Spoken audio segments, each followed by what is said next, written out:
Un barco camporista naufraga y un avión cristinista se incendia. La actualidad se ensaña con sus metáforas crepusculares. Ninguna tan escalofriante, sin embargo, como esa cacería humana por el monte.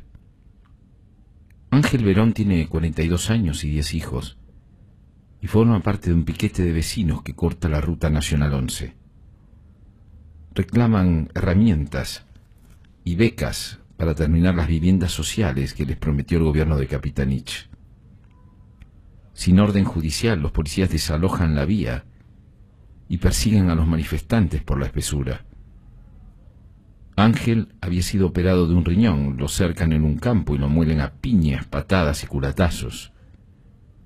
La herida quirúrgica se reabre y produce una infección interna. Llega hasta el hospital con las tripas en la mano. Agoniza durante 30 días. Muere esta semana. La policía asegura que estaba armado con una pistola y que se autoinfligió las heridas. El abogado de la familia Verón tiene 6 testigos. Denuncia que lo asesinaron a golpes. Ángel Verón expira justo en vísperas del 5º aniversario del homicidio de Mariano Ferreira. Los cronistas han hecho las cuentas. Bajo la gestión de los Kirchner, 15 personas murieron en cortes y manifestaciones. Costecchi y Santillán, multiplicado por 7. Pero nadie pagó políticamente por estas masacres, y los militantes del progresismo nacional, entre comillas, siguen ufanándose de ser los monarcas de los derechos humanos y los severos fiscales de esos siniestros y fantasmales dirigentes que aparentemente vienen a criminalizar la protesta. El presidente del CELS, que llamó a votar el domingo con caras largas, acusó a Gendarmería de acribillar con cartuchos de goma y sofocar con agresivos químicos a 13 militantes de izquierda que cortaban la ruta panamericana, y aseguró que Sergio Berni infiltró entre ellos a un coronel de inteligencia del ejército. También señaló que la policía de Casal dispara a la cabeza.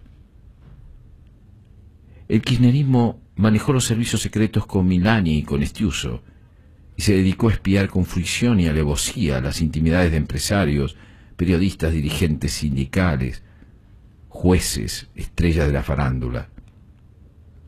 Pero resulta que el gran problema de la Argentina, el monstruo apocalíptico que se nos viene encima como una nube negra, es la derecha, entre comillas.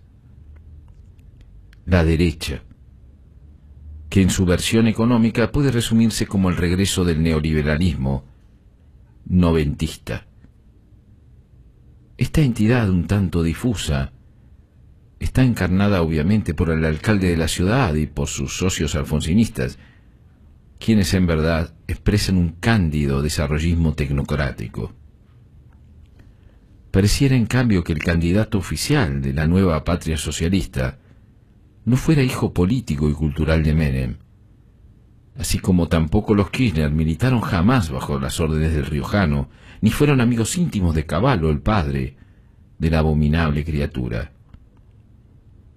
Hemos perdido la soberanía energética, hay tanta desigualdad como en el comienzo, la matriz económica no ha cambiado, ocultamos millones de pobres, producimos la tercera inflación del planeta, retrocedemos a la política feudal, estamos entrando en la fase del narcoestado, pero resulta que si no toman la sopa y se portan bien, viene el cuco para comérselos. Ay, ay, ay, qué miedo que me da la derecha. La repetida farsa que consiste en acusar a los demás de los pecados propios es uno de los más efectivos trucos de la maquinaria oficial, pero la trasciende ampliamente. En sus diversos formatos, oficial, clásico, disidente, latente o entrista, el peronismo ha colonizado por completo el sistema político. Para ponerlo en plan trabalenguas, la derecha no es la derecha, sino lo que el peronismo define como tal. Lo mismo ocurre con la izquierda, el liberalismo, la gobernabilidad, la justicia, la beneficencia, la democracia y la república, y con cualquier otro valor y categoría prestigiosa o execrable. Por ejemplo, una coalición propia es un movimiento plural. Una coalición ajena es la Alianza de 2001. Alguna vez el peronismo fue plebeyo y rebelde, y por lo tanto interesante, pero resulta que triunfó en toda la línea, y hace rato que se transformó en el verdadero poder permanente y en el nuevo conservadurismo vernáculo. Sus espadas políticas tienen mucho para conservar, mucho. Lo principal es ese próspero boliche que, merced al management de un gatopardismo por etapas, debe continuar eternamente abierto para alegría de grandes y chicos. Apropiándose del Estado y de los infinitos conchavos y usufructuos de la política, el pejotismo inundó con su discurso único todo el terreno, lavó el cerebro de independientes, envolvió a los opositores más acérrimos y se transformó en cultura unánime, que practican incluso quienes se oponen a esa hegemonía. Incluso quienes se oponen a esa hegemonía, puesto que entre el exitismo y la culpa nadie quiere quedar afuera del cuadro. Este nuevo catecismo es así rezado por antiperonistas de toda la haya y repetido por papanatas cool, que para no desentonar con la onda y el nuevo sentido común, ahora cantan la marchita en los cumpleaños de Palermo Hollywood. Cuando yo la entonaba en los 80, me miraban con asco. Hacen pobrismo cultural y exudan regocijo vintage. El peronismo forma parte, acaso por primera vez, del vademecum de lo políticamente correcto, y contradecirlo puede ser un tanto peligroso. Te pueden llamar gorila, que para algunos es un epíteto tan grave como racista o nazi. El hecho de que ese insulto haya virado de simple sinónimo de enemigo a un anatema indiscriminado para cualquier mínimo objetor de las políticas justicialistas muestra hasta qué punto la psicopatía ha triunfado incluso entre los opositores y librepensadores de libertad incierta. En realidad ya no hay contreras, casi nadie se jacta de ser gorila, y aún los más críticos se preocupan en reivindicar como un mantra las medidas positivas de su historia, por tener entre sus filas algún compañero de alguna de sus distintas capas geológicas, no sea cosa de ofender, y de que la maldición de la sequía caiga sobre ellos. La Policía Popular de la Corrección Política tiene un rubro nuevo: cuidar al peronismo.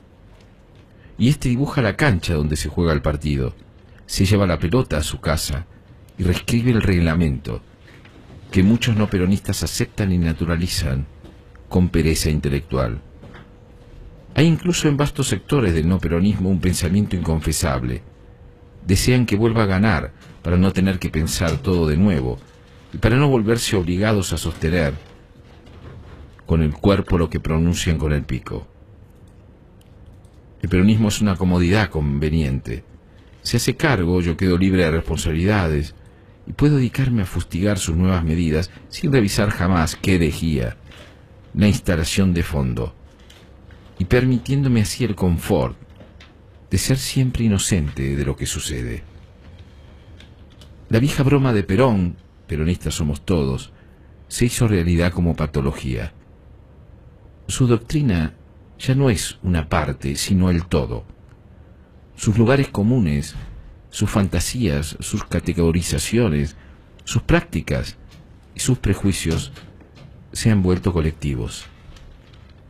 En consecuencia, rebelarse contra esa irreductible lógica del poder, contra esa nueva derecha, y lograr que alguna vez el peronismo vuelva a ser, como soñamos, un partido republicano, se torna una obligación moral y un imperativo de supervivencia, de la democracia.